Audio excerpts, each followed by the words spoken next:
Good morning, सुप्रभात। स्वागत है आप सभी का। आप देख रहे हैं समृद्धि न्यूज और मैं हूं आपके साथ पूजा तंवर। वक्त हो चला है दिन भर की बड़ी खबरों की ओर रुख करने का। शुरुआत करेंगे दिन की सुर्खियों के साथ। 14 अप्रैल को डॉक्टर भीमराव अंबेडकर जयंती को केंद्र सरकार ने राष्ट्रीय अवकाश घोषित किया है। 15 अप्रैल को केंद्रीय गृह मंत्री अमित शाह भरतपुर आ रहे हैं। गृह मंत्री अमित शाह के दौरे को लेकर तैयारियों के लिए बीजेपी के पदाधिकारियों की बैठक हुई। जानकारी के लिए बता दें, भरतपुर के सभी दरवाजों और चौराहों को सजाया जाएगा। अमित शाह भरतपुर संभाग के बूथ विजय संकल्प को संबोधित करेंगे।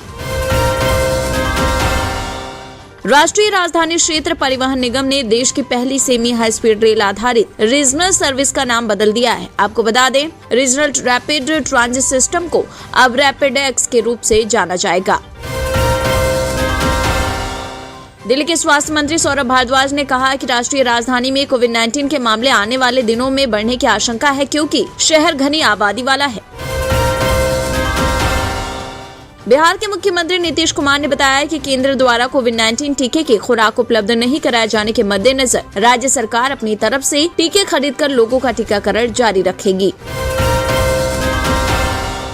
ओवैसी की सक्रियता के बाद उधर बिहार महागठबंधन के दल भी सतर्क हैं। राजद के अलावा खुद मुख्यमंत्री नीतीश कुमार भी आईएमआईएम को भाजपा की बी टीम बताकर महागठबंधन के वोट बैंक को सहेजने की कोशिश कर रहे हैं। राजस्थान में कांग्रेस के प्रभारी सुखजिंदर सिंह रंधावा ने सचिन पायलट के धरने को पार्टी विरोधी गतिविधि बताया था। इसके बावजूद पायलट ने अनशन के ऐसे में रंधावा अपनी रिपोर्ट आला कमान और अनुशासन समिति को भेजेंगे। मध्य प्रदेश में कोरोना महामारी धीरे धीरे पैर पसार रही है। मध्य प्रदेश में कोरोना की स्थिति पर सीएम शिवराज ने दावा किया कि स्थिति कंट्रोल में है, फिर भी अलर्ट पर है सरकार। राष्ट्रीय राजधानी दिल्ली में कोरोना संक्रमण की रफ्तार तेजी से बढ़ रही है। कोरोना के 1000 के करीब मामले सामने आ रहे हैं। नए केस आने के बाद कोरोना की संक्रमण दर 26% हो गई है। पिछले एक दिन में कोरोना से 2 मरीजों की मौत हुई। उधर छत्तीसगढ़ के बेमेतरा में हुई घटना पर मुख्यमंत्री भूपेश बघेल ने कहा कि भाजपा कुंठित हो चुकी है, उनके पास कोई मुद्दा नहीं है। पूरे प्रदेश में जो लोग शांति से रह रहे हैं, लेकिन नफरत फैलाने की जो कोशिश की जा रही है, ये दुर्भाग्यजनक है। माफियाती की अहमद की बहन आयशा नूरी ने कोर्ट में सरेंडर की अर्जी दायर की। आयशा ने वकीलों के जरिए प्रयागराज की सीजेएम कोर्ट में सरेंडर की अर्जी दायर की है। उमेश पाल हत्याकांड में बीएसपी के कुछ नेता जांच के दायरे में आ सकते हैं और बताया जा रहा है कि प्रयागराज जोन से जुड़े बीएसपी के 3 कोऑर्डिनेटर से पूछताछ भी होगी। चुनाव आयोग ने टीएमसी समेत कई अन्य दलों को तगड़ा झटका दिया। चुनाव आयोग ने टीएमसी, एनसीपी और सीपीआई को नेशनल पार्टी का दर्जा खत्म कर दिया। कर्नाटक में दूर पर जंग जारी है। कर्नाटक में अमूल ने जैसे ही अपने प्रोडक्ट्स उतारने की बात कही, उसके बाद ये विवाद शुरू हो गया। आरोप लगा है कि अमूल के जरिए कर्नाटक के लोकल दूध ब्रांड नंदिनी को खत्म करने की साजिश हो रही है। अब इस मामले पर गुजरात सहकारी दुग्ध विपणन संघ लिमिटेड के एमडी जैन मेहता ने कहा कि अमूल कर्नाटक के नंदिनी प्लांट में अपनी आइसक्रीम बना रहा है। एमपी के 3 मंत्रियों गोविंद सिंह राजपूत, भूपेंद्र सिंह और गोपाल भार्गव का नाम लेते हुए दिग्विजय सिंह की चेतावनी, कहा कि किसी की कुर्सी सगी नहीं होती, उनको सोचना चाहिए कि जब ये पद नहीं होगा तब क्या होगा। प्रियंका गांधी ने इमोशनल स्पीच दी। उन्होंने कहा कि उनकी मदद के लिए बच्चे और पति हैं, लेकिन राहुल गांधी अकेले हैं। उनका भाई दुनिया का सबसे अच्छा शख्स है। आजम खां के बेटे अब्दुल्ला की ओर से 2 साल की सजा के खिलाफ याचिका दाखिल पर हाईकोर्ट में सुनवाई पूरी हो गई है। हाईकोर्ट ने मामले में अपना फैसला सुरक्षित रख लिया। अब्दुल्ला को अदालत से बड़ी राहत मिलने की उम्मीद। मुख्यमंत्री भूपेंद्र पटेल ने कार्यकर्ताओं से संवाद के बाद त्रिमंदिर में ही पार्टी के पदाधिकारियों और निर्वाचित जनप्रतिनिधियों की बैठक ली और 2024 के मिशन में जुटने को कहा। शरद पवार ने अब कहा है कि अडानी ग्रुप के मामले में गठबंधन साथी जेपीसी जांच चाहते हैं, वो इसका विरोध नहीं करेंगे। शरद पवार ने जबकि कुछ दिन पहले एक इंटरव्यू में कहा था कि अडानी समूह पर हिंडनबर्ग की रिपोर्ट की जांच के लिए जेपीसी की जरूरत नहीं। उन्होंने इसके बजाय सुप्रीम कोर्ट द्वारा गठित समिति का समर्थन किया था। आम आदमी पार्टी ने मेरठ नगर निगम के महापौर की सीट जीतने के लिए बड़ा दांव खेला। शहर में आपने बड़ा नारा दिया कि हाउस टैक्स हाफ, पानी बिल माफ। इसी के साथ पार्टी ने मेरठ सीट पर जाट महिला कार्ड भी खेला। बता दें 90 वार्डों वाले मेरठ नगर निगम में आप सभी वार्ड में पार्षद का चुनाव लड़ेगी। सभी वार्डों में प्रत्याशियों का चयन होगा। इसके लिए दावेदारों और पार्टी कार्यकर्ताओं से खुद राज्यसभा सांसद संजय सिंह ने मुलाकात की। मेरठ से महापौर की आप प्रत्याशी ऋचा सिंह का कहना है कि वो बेहद ही उत्साहित है। पार्टी ने उन पर भरोसा जताया और बड़ी जिम्मेदारी के लिए आगे किया है। उनका कहना है, मेरा मुकाबला किसी से नहीं, हम बहुत आगे निकल जाएंगे। उधर हिंद प्रशांत क्षेत्र में चीन की बढ़ती हुई मौजूदगी को देखते हुए भारत और अमेरिका फिर से पास आ रहे हैं। भारत और अमेरिका मिलकर एक सैनिक युद्धाभ्यास को अंजाम देने जा रहे हैं, जिसमें अमेरिका का महाविनाशक विमान B-1 बॉम्बर एयरक्राफ्ट भी हिस्सा लेगा। शिरोमणि अकाली दल के दोहरे संविधान के आरोप में पंजाब के होशियारपुर अदालत में लंबित कथित जालसाजी और धोखाधड़ी के मामले में लंबित कार्रवाई पर सुप्रीम कोर्ट ने फैसला सुरक्षित रखा। कर्नाटक चुनाव अधिसूचना जारी होने के साथ ही नामांकन दाखिल करने की प्रक्रिया 13 अप्रैल से शुरू होगी और नामांकन पत्र दाखिल करने की अंतिम तिथि 20 अप्रैल है। सचिन पायलट अलग पार्टी बनाते हैं तो हम उनका गठबंधन करेंगे, बोले आरएलपी नेता हनुमान बेलीवाल।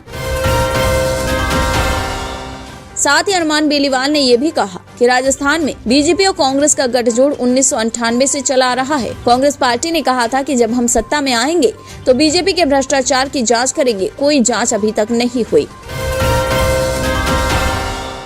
रामकथा सुनाते वक्त रामभद्राचार्य ने कहा कि जो लोग देश में हिंदू लड़कियों को फंसा रहे हैं, ऐसे लोगों की आंखें निकाल लेनी चाहिए। बाराबंकी में हिंदू वर्ष का नया कैलेंडर जारी किया गया। आपको बता दें, ईसवी और हिजरी को हटाने की मांग की गई।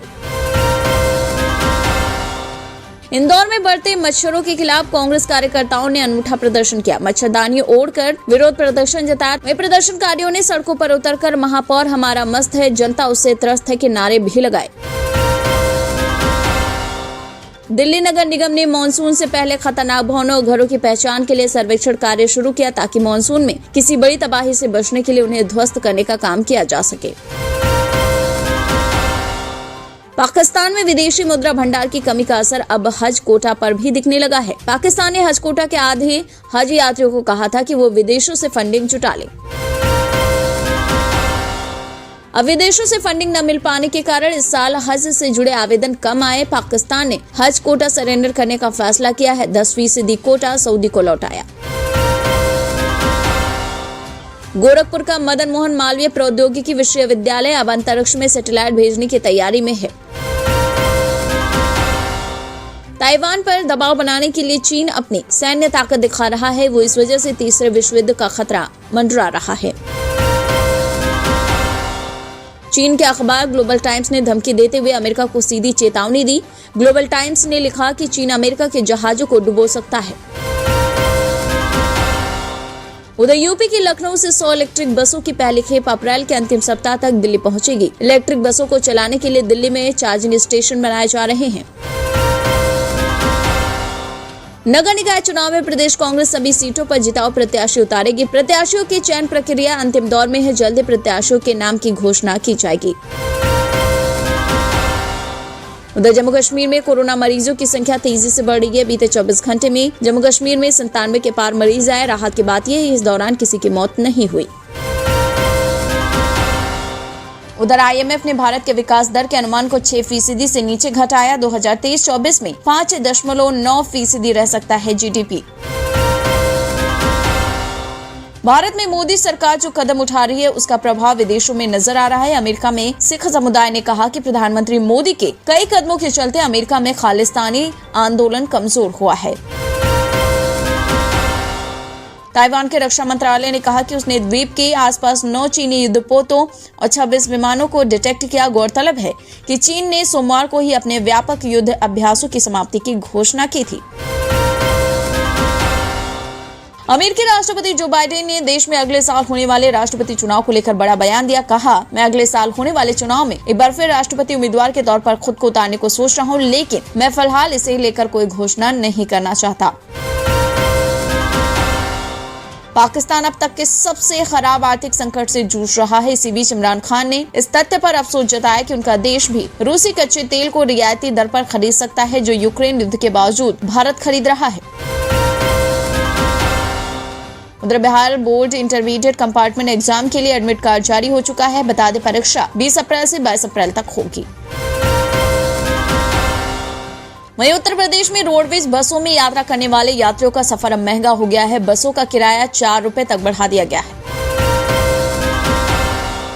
उधर नेशनल करिकुलम फ्रेमवर्क यानी एनसीएफ के मसौदे यानी ड्राफ्ट में अब कहा गया है कि 3 से 8 साल यानी नर्सरी से कक्षा 2 के बच्चों के ऊपर लिखित परीक्षा का बोझ नहीं पड़ना चाहिए, क्योंकि ये समय उनके शारीरिक विकास के साथ साथ उनके मानसिक विकास का भी होता है, जिस समय उन्हें दिमागी तनाव से दूर रखा जाना बेहतर होगा। तो आज की बात बस यहीं तक, कल फिर होगी मुलाकात। जय हिंद, जय भारत।